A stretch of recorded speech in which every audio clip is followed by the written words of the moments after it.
فين الحكمة لما الموت نفسه يموت يوم القيامة؟ فين الحكمة من كده؟ مش لكده ممكن يكون من الحكمة عشان أقول لك إن دي موعظة عظيمة جدا من ربنا لينا، وعشان نستعد لليوم ده. وقد قال النبي صلى الله عليه وسلم: يؤتى بالموت على هيئة كبش، فيوقف بين الجنة والنار فينادى: يا أهل الجنة، فيشرئبون وينظرون، يا أهل النار، فيشرئبون وينظرون، فيقول: هل تعرفون هذا؟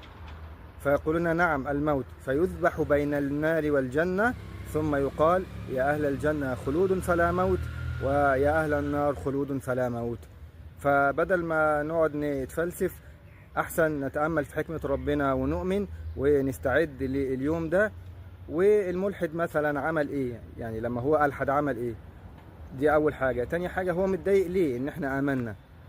ثم ده أحسن ولا تكون كما قال الله عز وجل: والذين كفروا لهم نار جهنم لا يقضى عليهم فيموتوا ولا يخفف عنهم من عذابها كذلك نجزي كل كفور وهم يصطرخون فيها: ربنا أخرجنا نعمل صالحا غير الذي كنا نعمل أولم نعمركم ما يتذكر فيه من تذكر وجاءكم النذير فذوقوا فما للظالمين من نصير.